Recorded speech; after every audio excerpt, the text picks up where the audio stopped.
What is up, guys? It is RSC6414 here, back with another video.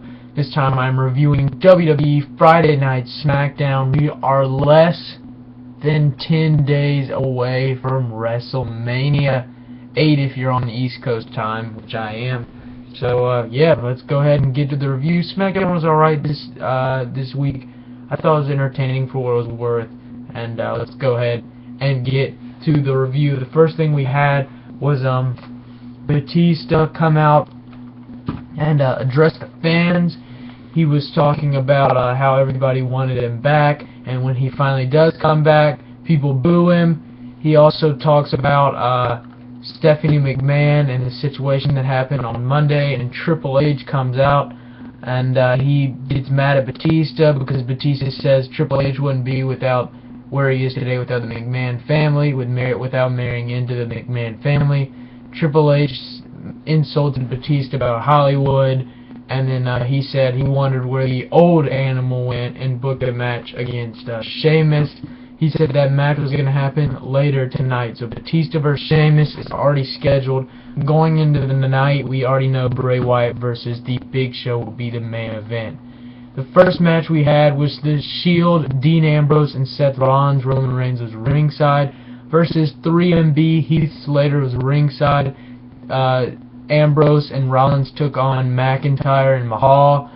Dean Ambrose hit his headlock driver finisher, which he now calls Dirty Deeds, since the Shield turned face. So the Shield picks up the win here, kind of a squash match, what you would expect. And then Kane and Billy Gunn and Road Dogg come out in suits since they're taking on the Shield at WrestleMania. Obviously, they say you got more opponents coming, and it turns out to be Ryback. So Seth Rollins and Dean Ambrose take on Ryback. So right after the match, it's back and forth, and basically what happens is you have Seth Rollins hit his finisher, the Peace of Mind, on to get the winning pinfall for the 1, 2, 3, and the Shield, Seth Rollins and Dean Ambrose beat 3MB of Jinder Mahal and Drew McIntyre, and then they beat Ryback and Curtis Axel when Seth Rollins hits Peace of Mind on Curtis Axel. So back and forth, kind of short squash matches just to get the Shield over heading into their match. And then the next thing we had was, or after the match, the Kane and the New Age Outlaws were on the entrance ramp. They were watching on after the Shield picked up the win. They took out Ryback, and the Shield hit a triple powerbomb on Ryback in the middle of the ring to send a message. So it should be interesting to see what goes on after this. The next match we had was Sin Cara versus Damien Sandow, a rematch from Raw, in which Sin Cara won. This was no different, a short 2-minute match. Sandow gets buried once again. The poor guy, he's so talented. I don't know why they're burying him, but Sin Cara rolls Damien Sandow up for the 1, 2, 3, and Sin Cara defeats Damien Sandow. Then the next thing we have is a kind of a Wyatt vignette on the screen. He says,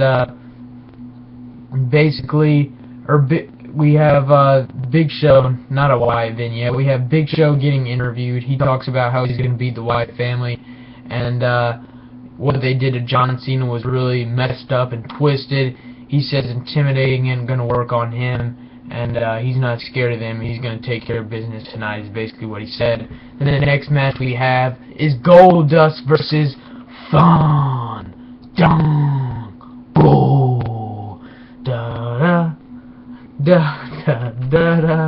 But this match was back and forth. This was a pretty good match. Goldust beat Fandango a couple weeks ago in singles action. Summer Rae was ringside.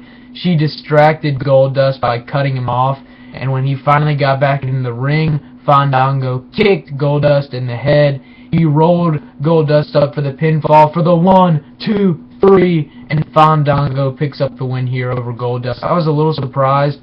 It makes sense. I'm glad Fandango finally got a win because they really need to give him some wins here. I'd like to see him get a push and hopefully become Intercontinental Champion. I think they should have already put the belt on him, to be honest, but it's never too late, I don't think. I think the gimmick's still it's kind of stale for some people, but I still like it. So I hope they can do something with Fandango. But a good match. Fandango picks up the win with the help of Summer Rae. And then the next match we have is Batista versus Sheamus. It's back and forth. Batista gets tossed out of the ring. Sheamus goes after him. Batista picks up a steel chair, whacks Sheamus with it over the chest. The ref rings the bell, and Sheamus beats Batista via disqualification after Batista hits Sheamus with the chair. Batista just kind of beats Sheamus up, beats the crap out of him, basically. After he hits him with the chair, he follows up with a Batista bomb. After beating Sheamus up, he hits the Batista bomb, and then Batista grabs the mic. He says, "Are you happy, Hunter? Are you happy?" Because Triple H asked earlier on in the night, where'd the animal go? This was a way of Batista showing that he's still got the animal inside of him, is basically what he was showing. So, good way to show it, and I'm really looking forward to the main event. I'm going, so it should be cool. I'll have some day in the life vlogs for Mania, so stay tuned for those to my channel. And yeah, so the next thing we had was you had the Bella Twins, or you had basically a recap video with the Wyatt family and John Cena building it all up. Then you had the Bella Twins taking on AJ Lee and Tamina. This match was back and forth. You had some dissension between Tamina and AJ Lee. AJ Lee's defending her belt against basically every diva on the roster, WrestleMania 30, and Tamina got really kind of pissed off at AJ Lee. The match wasn't very good, to be honest. I had no interest in this whatsoever. I was just waiting to see if Tamina would turn on AJ Lee. That's what kept my attention. Basically, AJ Lee and Tamina kind of get in an argument a little bit. Tamina tags AJ Lee back in, shoves AJ Lee, pushes AJ Lee back in the ring. Brie Bella hits the X Factor, which is the sit-out facebuster. She pins AJ Lee for the 1, 2, 3, and the Bella Twins defeat AJ Lee and Tamina. Whatever, I'm sure Tamina's going to turn on AJ Lee on Raw, I'm most likely, and it's going to be AJ Lee all by herself, in my opinion. I think that's what's going to happen. So, we'll see, though. It's not a definite. Then we have an Emma and Santino Marella segment. They're out to eat. They're just kind of talking. It's awkward. And Santino says he feels queasy. He drinks some wine. He spits it out all over Emma's dress. And then he vomits in the corner, which is obviously fake. But, I mean, these segments are entertaining with Emma and Santino. It always gives me a good laugh because Santino's funny as it is. So, I like these segments, even though they are kind of corny and cheesy. So, yeah. The next thing we had, Jack Swagger versus Jimmy Uso. Oh! Jey Uso, his tag partner, was ringside, and Cesaro and Culture were ringside for Jack Swagger. This match was really short. Jack Swagger locked in the Patriot Lock, making Jimmy Uso tap, and Jack Swagger picks up the win. And the next thing we had was The Miz versus Mark Henry.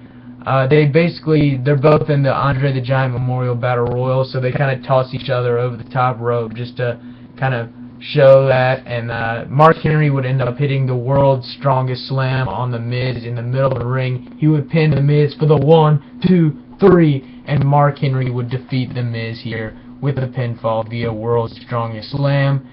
Then they had a little Razor Ramon kind of video package. Again, congrats to him on the induction. Scott Hall, well deserved. And then the main event, Big Show versus Bray Wyatt. This match was back and forth.